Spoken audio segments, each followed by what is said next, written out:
Welcome to Globewise Entertainment. Today, we're diving into the dark, daring, and downright shocking world of 80s thrillers that Hollywood would never make today. From taboo storylines to mind-bending twists, these films pushed boundaries in ways modern movies simply can't touch. If you haven't subscribed to Globewise Entertainment yet, hit that subscribe button now so you never miss our deep dives into hidden Hollywood gems, controversial classics, and unforgettable movie moments. And before we start, tell us in the comments, which 80s thriller is your all-time favorite? We can't wait to see your picks. 1. Sea of Love, 1989. In the late 1980s, Hollywood wasn't afraid to get dark, messy, and deeply human, and Sea of Love is the perfect example of a thriller that could only be made in that era. Set in a gritty, pre-digital New York City, the film follows Frank Keller, a burned-out homicide detective played with raw intensity by Al Pacino. Keller is chasing a serial killer who targets lonely men through personal ads in newspapers, a concept that feels almost shocking today, in an age of dating apps and instant background checks. Back then, anonymity was dangerous, and Sea of Love turns that fear into pure psychological suspense. At the heart of the story is Keller's twisted romance with Helen Kruger, portrayed by Ellen Barkin in one of the most fearless performances of the decade. She's smart, seductive, and emotionally guarded, and the film constantly toys with the question, is she a wounded woman or a cold-blooded killer? That moral ambiguity is exactly why Sea of Love would struggle to exist today. Modern thrillers often demand clear heroes and villains, but this film lives in the gray areas, where desire, loneliness, and obsession blur together. What truly sets Sea of Love apart is its unapologetic adult tone. This is a thriller about middle-aged characters, sexual vulnerability, emotional damage, and regret, topics rarely explored in today's blockbuster-driven market. The erotic tension isn't polished or glamorous. It's uncomfortable, intense, and deeply personal. Hollywood now tends to sanitize romance in mainstream thrillers, but Sea of Love leaned into its rawness. The film also reflects a time when studios trusted audiences to sit with slow-burn tension instead of constant action. Long conversations, meaningful silences, and character-driven suspense do the heavy lifting here. It's a reminder that thrillers once relied on atmosphere and psychology, not algorithms.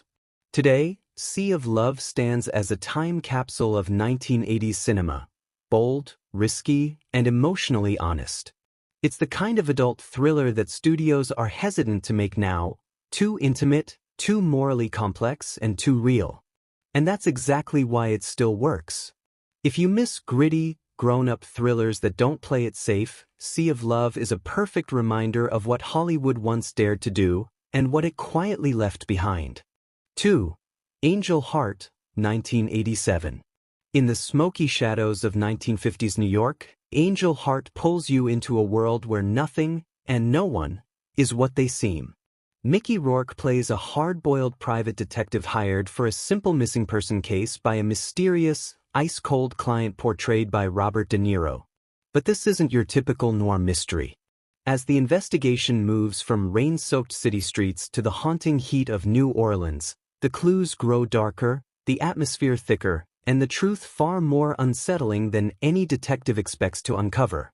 What made Angel Heart unforgettable, and nearly unthinkable today, was its fearless blend of psychological thriller, occult mystery, and classic film noir style. The movie doesn't rely on jump scares or cheap shocks. Instead, it slowly tightens the grip with symbolism, moral ambiguity, and a creeping sense of doom. Every revelation feels earned, every scene layered with meaning, leading to a finale that flips the entire story on its head and forces the audience to reconsider everything they've seen. In the modern studio system, a film like Angel Heart would likely be softened, over-explained, or turned into a franchise setup. Back in the 1980s, filmmakers took risks, and this was one of the boldest. It trusted the audience to think, to feel uneasy, and to sit with uncomfortable ideas long after the credits rolled. That's why Angel Heart remains a cult classic today, and a perfect example of an 80s thriller Hollywood would hesitate to make in the same uncompromising way. 3. Fatal Attraction, 1987. In the late 1980s, Hollywood wasn't afraid to stare straight into the darker corners of desire, and Fatal Attraction did exactly that. When it hit theaters in 1987, audiences weren't just watching a thriller, they were witnessing a cultural earthquake. At its core, Fatal Attraction is a deceptively simple story. Dan Gallagher is a successful, married man who makes what he believes is a harmless weekend mistake. Enter Alex Forrest, smart, confident, magnetic. What begins as a brief affair quickly spirals into obsession, paranoia, and terror. And that's where the film crossed a line modern Hollywood rarely dares to approach. This wasn't just a thriller, it was a brutal moral panic wrapped in erotic tension. The movie dared to explore infidelity without softening its consequences, painting obsession as relentless, suffocating, and inescapable. Alex wasn't a cartoon villain. She was intense, emotionally unstable, and terrifyingly human. Glenn Close's performance was so raw that it permanently reshaped how Hollywood portrayed the other woman. The infamous scenes became instant pop culture scars: the boiling rabbit, the unanswered phone calls, the sense that danger could invade the safest place of all, your home. In the 1980s, this kind of psychological warfare was allowed to breathe. Today, such a portrayal would ignite endless debates over gender politics, mental health representation, and victim blaming. What truly makes Fatal Attraction a film that would struggle to exist today is its unapologetic point of view. The movie doesn't ask for comfort. It doesn't offer clean heroes or easy forgiveness. It weaponizes desire and punishes recklessness in ways modern thrillers often tiptoe around. Even its original ending, far darker than what audiences ultimately saw, felt like a statement Hollywood would now be too cautious to release. Yet that danger is exactly why Fatal Attraction still resonates. It reflects an era when thrillers were bold, provocative, and unafraid to disturb. No filters. No disclaimers. Just raw emotion and escalating dread. Decades later, the question lingers: was Fatal Attraction a warning or a mirror? Either way, it stands as a chilling reminder of a time when Hollywood took risks that would likely never survive today's spotlight, and that's what makes it unforgettable. 4. The Fourth Man, 1983.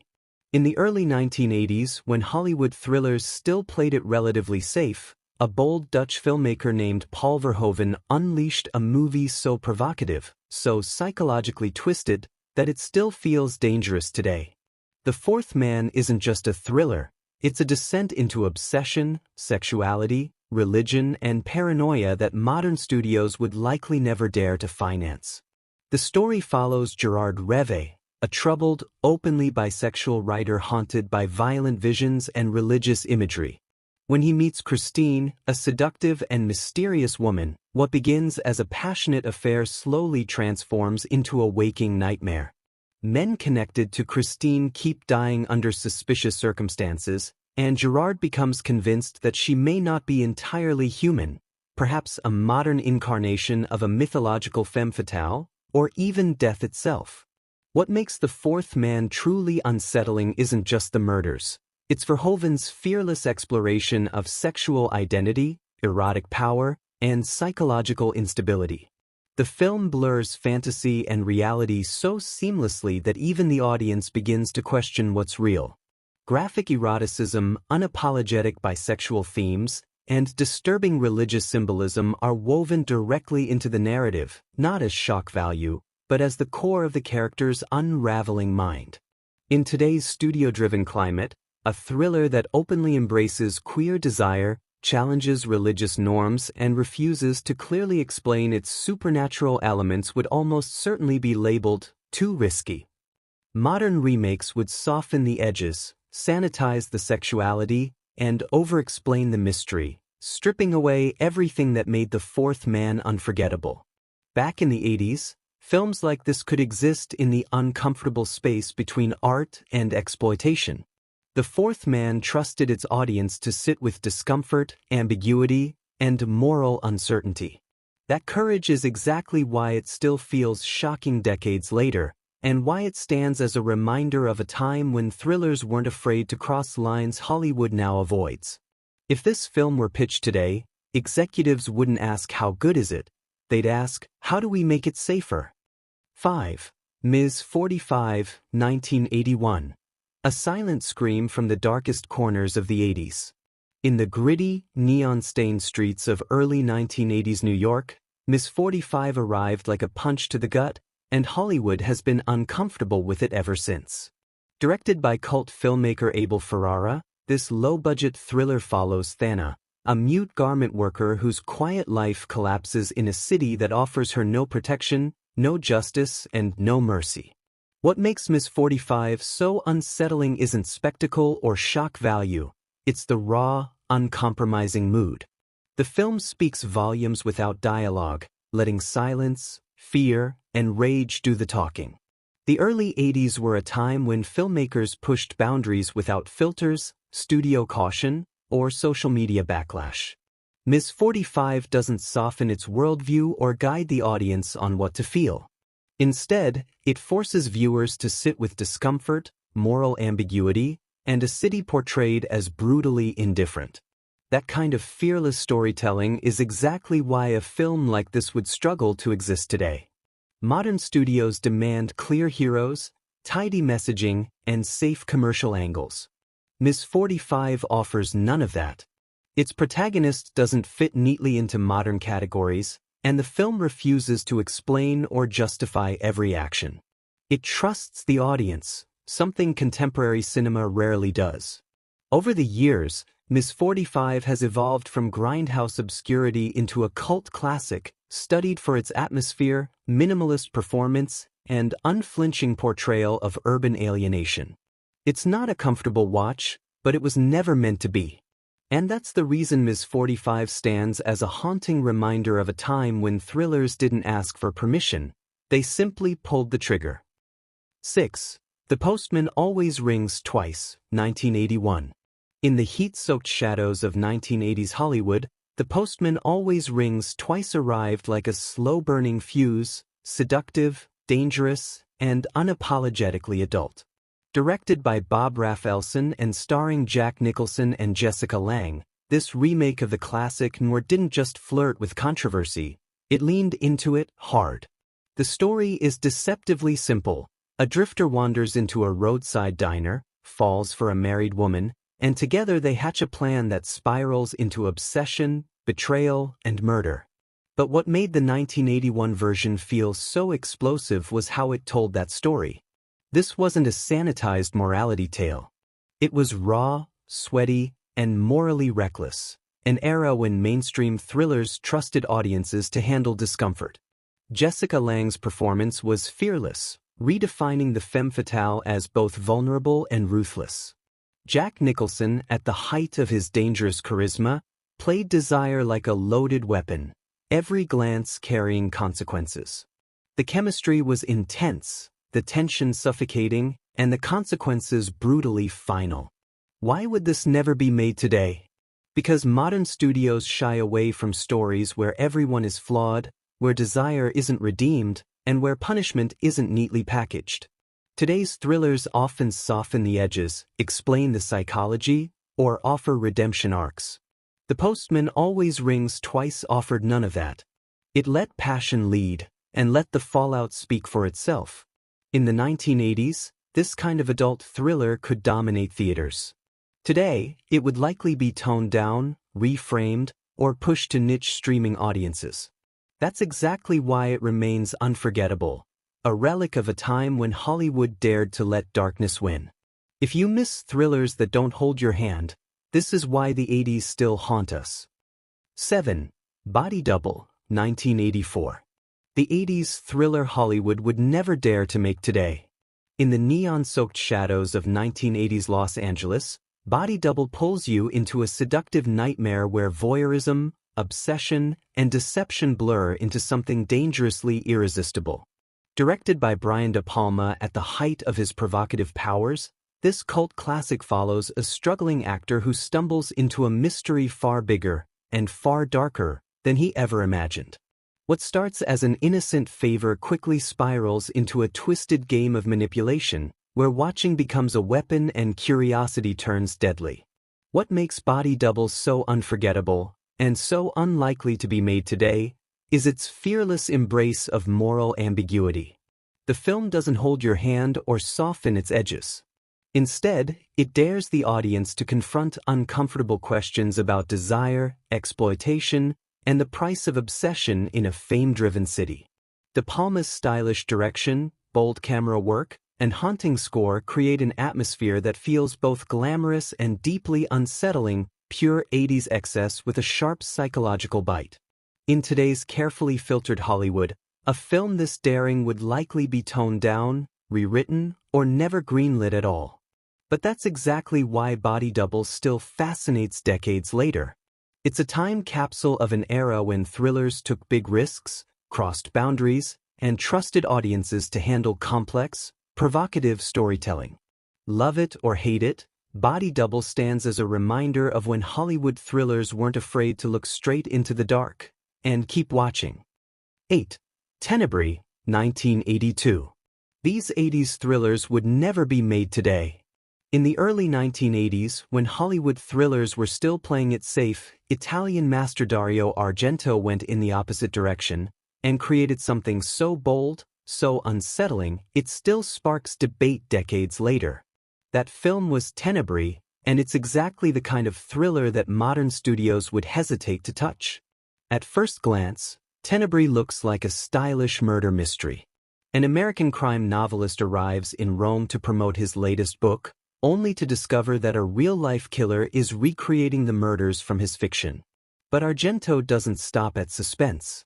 He uses this premise to explore media influence, obsession, and the dangerous line between art and reality, themes that feel even more uncomfortable today. What truly sets Tenebrae apart is its cold, clinical visual style. Unlike the shadowy gothic horror Argento was known for, this film is drenched in bright white interiors and modern architecture. Violence isn't hidden, it's exposed. Long, unbroken camera movements glide through windows and corridors, forcing viewers to confront every moment without escape. In today's era of fast cuts and digital safety nets, this kind of filmmaking feels almost confrontational. Then there's the controversy. Tenebrae was criticized, and in some countries censored, for its graphic content and its unflinching portrayal of psychological breakdown. But Argento wasn't glorifying violence. He was challenging the audience, asking uncomfortable questions about why we consume violent stories in the first place. That level of provocation is rare in modern mainstream thrillers, where studios fear backlash more than artistic risk. Even the film's legendary twist ending refuses to play by the rules. It forces viewers to re-examine everything they've seen, blurring the line between hero and villain in a way that would ignite social media outrage if released today. Tenebrae isn't just an 80s thriller, it's a statement. A fearless, uncompromising work that proves filmmakers once had the freedom to disturb, challenge, and provoke without apology. And that's exactly why Tenebrae is a thriller that would never be made today, and why it remains unforgettable. 9. The Exterminator, 1980. In the gritty backstreets of early 80s New York, The Exterminator arrived like a punch to the gut, raw, angry, and totally unapologetic. This was a time when cities felt dangerous, justice felt distant, and movies reflected that anxiety without blinking. Today, a film like this wouldn't even make it past a studio meeting. The story follows John Eastland, a quiet Vietnam veteran trying to live a normal life. But when the system fails him in the most brutal way, letting violent criminals walk free, something inside him snaps. What begins as a personal tragedy turns into a one-man war against crime, and the city soon whispers a new name with fear and fascination: The Exterminator. What made this film so controversial wasn't just its intensity, it was its message. The movie tapped into a dangerous question that Hollywood now avoids. What happens when ordinary people lose faith in justice? Instead of offering clean answers, the Exterminator forced audiences to sit with discomfort. It didn't preach. It provoked. Shot on grimy locations with a documentary-like feel, the film blurred the line between hero and vigilante. There were no glossy action set pieces, no comforting moral safety nets, just rage, consequence, and a city pushed to its limits. In today's climate of carefully managed narratives and brand-safe storytelling, that kind of moral gray zone is almost unthinkable. Despite, or because of, the controversy, The Exterminator became a cult hit. It captured a moment in American cinema when filmmakers weren't afraid to reflect society's darkest fears, even if it made audiences squirm. That fearless edge is exactly why this film still sparks debate decades later, and why Hollywood would never dare make it the same way again. And that's what makes The Exterminator a true relic of the 1980s, angry, uncompromising, and impossible to ignore. 10. Henry, Portrait of a Serial Killer, 1986. Imagine a film so raw, so disturbingly real, that audiences left theaters unsettled for weeks. Henry, Portrait of a Serial Killer dives into the chilling mind of Henry, a remorseless murderer whose every act is uncomfortably human. Unlike today's polished thrillers, this movie refuses to glamorize violence. It's grim, cold, and brutally realistic, almost documentary-like in style. Director John McNaughton stripped away Hollywood's safety nets, presenting a story where morality is ambiguous and terror is everyday life. There's no clear hero or satisfying justice, just an unnerving, unflinching look at human depravity. Upon release, it shocked critics, sparked debates about censorship, and was even banned in some regions. Today, a film like Henry would never get studio backing. Its graphic realism and lack of moral compromise make it too risky for mainstream audiences and advertisers. But it's precisely this fearless authenticity that has earned it a cult following over the decades. For true horror and thriller fans, Henry is more than a movie. It's an unforgettable, haunting experience that challenges the boundaries of cinema. If you thought modern thrillers were intense, Henry, Portrait of a Serial Killer shows how the 80s dared to push the limits, and why such bold filmmaking is almost impossible today. 11. Dressed to Kill, 1980. If you think modern thrillers push boundaries, Dressed to Kill from 1980 will shock you all over again. Directed by the legendary Brian De Palma, this erotic psychological thriller isn't just a movie, it's a cinematic experience that dared to explore obsession, sexuality, and murder in ways Hollywood today wouldn't touch. The story follows Elizabeth, Angie Dickinson, a wealthy woman who becomes the target of a mysterious killer after an intimate encounter.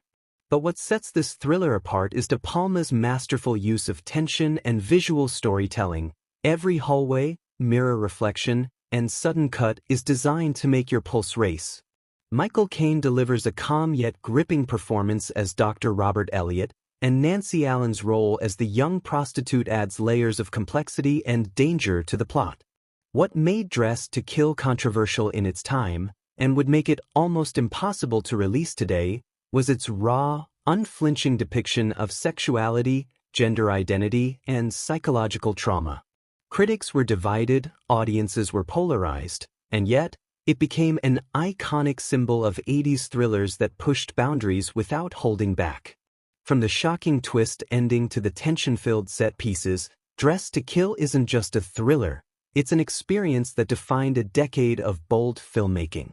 It's the kind of movie that proves the 1980s had a fearlessness modern Hollywood rarely dares to recreate.